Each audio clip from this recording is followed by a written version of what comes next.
तर पडेगाव तो Mitmita 30 metre service रस्त्यासाठी छत्रपती संभाजीनगर महानगरपालिका अतिक्रमण पथकाकडून मोठी कारवाई। मोठ्या फौज फाट्यासह कर्मचाऱ्यांकडून अनेक मालमत्ता जमीनोदस्त।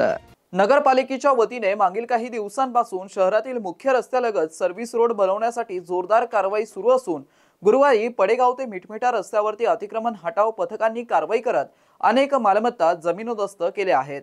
महानगरपालिकेच्या वतीने पडेगाव ते मिटमिटा येथील नागरिकांना या अगोदर नोटीस देऊन मार्किंग केली होती। त्याप्रमाणे या रस्त्यावरती 30 मीटर सर्व्हिस रस्त्याची आखणी मनपा प्रशासनाकडून करण्यात आली। त्यानुसार गुरुवारी सकाळीच अतिक्रमण निर्मूलन कारवाईचे प्रमुख संतोष वाहुळे आपल्या मोठ्या फौज फाट्यासह दाखल झाले। रस्त्यावरती अतिक्रमण व बांधकाम केलेल्या मार्किंगनुसार पाडापाडी कारवाई सुरू केली। यात मोठ्या मोठ्या आस्थापना, इमारती व बांधकाम पाडण्यासाठी कारवाई करण्यात आली असून काही ठिकाणी अतिक्रमणाला पथकाला विरोध करण्यात आला, परंतु अतिक्रमण पथकाने कारवाई केलीच। शहरात आतापर्यंत देवळाई चौक ते महानुभाव आश्रम ते महानुभाव चौक ते नक्षत्रवाडी, केम्ब्रिज चौक ते मुकुंदवाडी, चिखलठाणा या ठिकाणी सर्व्हिस रस्त्यासाठी कारवाई करत अनेक अनधिकृत बांधकाम आक्रमित जमीनोदस्त करण्यात आले। गुरुवारी पडेगाव मिटमिटा या ठिकाणी 30 मीटर सर्व्हिस रस्त्यासाठी कारवाई करण्यात येत आहे। या कारवाईमध्ये अतिक्रमण निर्मूलनचे प्रमुख संतोष वाहुळे, उपायुक्त सविता सोनवणे, सहाय्यक आयुक्त झोन क्रमांक 1 चे संजय सुरडकर, झोन क्रमांक 2 चे सहाय्यक आयुक्त रमेश मोरे, इमारत निरीक्षक मजर अली, रवींद्र देसाई, सागर श्रेष्ठ, नागरी पथक मित्र प्रमुख प्रमोद जाधव यांच्यासह पोलीस विभागातील मनपा अतिक्रमण हटाव पथकातील अधिकारी कर्मचारी यामध्ये सहभागी झाले होते। आजची जी कारवाई आहे ती पडेगाव ते मिटमिटा दरम्यान जे शरणापूर फाट्यापर्यंत जी महानगरपालिकेची हद्द आहे त्या महानगरपालिकेच्या हद्दीपर्यंत आपण आज ही कारवाई आणि यामध्ये आम्ही जे काही हे केलेलं आहे माहिती घेतलेली आहे सर्वेक्षणात आमच्याकडे 900 ते 1000 एवढ्या मोठ्या प्रमाणामध्ये इथं अनधिकृत मालमत्ता या आजच्या दिवशी आपल्या इथं उभ्या आहेत। बहुतांश लोकांनी स्वतः होऊन त्या मालमत्ता काढण्याचा प्रयत्न केलेला आहे, पण जे मोठे स्ट्रक्चर्स आहेत त्या मोठे स्ट्रक्चर्स मात्र इतक्या कमी कालावधीमध्ये काढणे शक्य होणार नव्हतं। त्यामुळे आज आम्ही ते मोठे स्ट्रक्चर डेमोलिश करत आहोत। यापुढे कुठले अजून नियोजन आहे का? शहरात अनेक मोठे रस्ते तुम्ही मोकळे केले। आता या रस्त्यावरती आपल्याला या रस्त्याचा इतिहास माहीतच असेल की महानगरपालिका किंवा या क्षेत्रामध्ये या रस्त्यावरती खूप मोठ्या प्रमाणात अपघात होऊन तिथं बरेच लोकांचा मृत्यू झालेला आहे। या रस्त्यावरती हा रस्ता रुंदीकरणामध्ये जर आला तर रस्ता रुंदीकरणामुळे बऱ्याच लोकांना त्याचा फायदा होईल, अपघातांचं प्रमाण निश्चितपणे कमी होईल।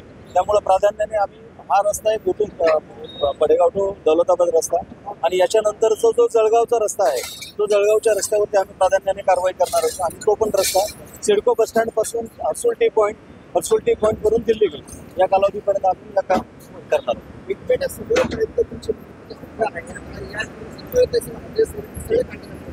हो, आता याच्यामध्ये आम्ही मार्किंग दिलेले आहे, अनाउन्समेंट केलेले आहेत आणि त्यांनाही माहिती आहे की 60 मीटर रस्ता कुठपर्यंत येतो।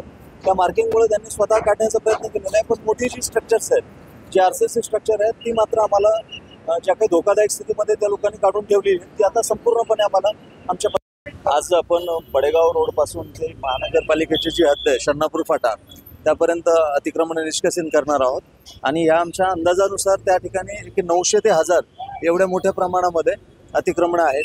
त्यापैकी आतापर्यंत आपण 125च्या घरामध्ये अतिक्रमण आतापर्यंत निष्कासित केलेली आहेत। पुढे आमच्या 5 टीम आम्ही केलेल्या आहेत। त्या 5 टीममध्ये 400 कर्मचारी महानगरपालिकेचे आणि 200 कर्मचारी पोलीस डिपार्टमेंटचे असे 600 कर्मचारी आणि 25 JCB, 5 पोकलेन आणि बाकी जो आमचा फौज फाटा आहे तो घेऊन आम्ही आज ही कारवाई पूर्ण करणार आहोत। टॉवर्स जर उभा केले असतील तर आम्ही त्याच्या प्राधान्याने चौकशी पाहू की त्यांनी त्याची परवानगी महानगरपालिकेकडून घेतली आहे का।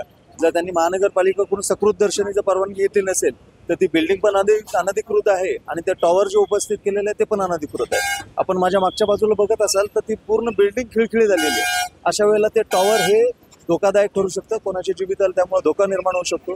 त्यामुळे आम्ही जागेवर निर्णय घेतलेला आहे की जी धोकादायक इमारत झालेली ती तात्काळ पाडून ते टॉवर सुद्धा निष्कासित करायचं। ही कारवाई आम्ही तर आज पूर्णपणे संपवण्याच्याच मानसिकतेमध्ये आहोत, परंतु इथलं मोठे स्ट्रक्चर्स पाहता या कारवाईला किमान 2 दिवस तरी लागतील अशी आमची शक्यता आहे। किती मनुष्यबळ, किती वाहन मी सांगितल्याप्रमाणे एकूण 400 महानगरपालिकेचं मनुष्यबळ या ठिकाणी अधिकारी कर्मचारी आहेत, 200 हे पोलीस विभागाचे अधिकारी कर्मचारी आहेत, 25 JCB आहेत, 5 पोकलेन आहेत, कोंडवाडा वाहन, अग्निशमन बंब, रुग्णवाहिका हे असा मोठा फौजफाटा आम्ही या कारवाईसाठी आज नियुक्त केलेला आहे। कारवाईसाठी काही विरोध होत आहे?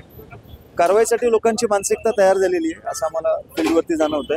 मात्र जे लोकांनी अर्धवट बांधकामं तोडून ठेवलेली आहेत ते अर्धवट बांधकामं थोडीशी धोकादायक स्थितीमध्ये आहेत, त्यामुळे ती पूर्णपणे धाराशाही करणं हे आज आमचं महत्त्वाचं टार्गेट आहे. काय आव्हान? आव्हान एवढंच आहे की आजच्या दिवशी जो पडेगाव टू मिटमिटा भाग आणि पुढे शरणापूर फाट्यापर्यंतची महानगरपालिकेची हद्द आहे, स्वतः होऊनच लोकांनी ते काढून घ्यावं. आणि जी महानगरपालिकेला मान्य उच्च न्यायालयाने निर्देश दिलेले आहेत तोपर्यंत रहिवासी जो भाग आहे त्या रहिवासी भागातल्या लोकांनी 15 ऑगस्टपर्यंत स्वतः ते शपथपत्र दाखल करून ते रहिवासी भागातून आपलं स्वतःचं इतरत्र हे करावं याची ही आम्ही आपल्या किसानाच्या माध्यमातून याच्यानंतर आम्ही जळगाव रोडला आम्ही प्राधान्य क्रमावर ठेवलेला आहे. सिडको बस स्टँडपासून ते हर्सुल टी पॉईंटपर्यंत आणि हर्सुल टी पॉईंटपासून दिल्ली गेटपर्यंत आमचं काढण्याचं आता नियोजन आहे. आणि ही कारवाई संपल्याबरोबर त्या ठिकाणी मार्किंग झालेली आहे ऑलरेडी, त्या ठिकाणी कारवाईसाठी आमचं पथक रवाना होईल. मित्रांनो, ही बातमी तुम्हाला कशी वाटली आमच्या कमेंट बॉक्समध्ये प्रतिक्रियेच्या स्वरूपात नोंदवायला विसरू नका. अशाच बातम्या बघण्यासाठी आणि अपडेट राहण्यासाठी आमच्या YouTube चॅनलला सबस्क्राईब मात्र करायला विसरू नका. धन्यवाद.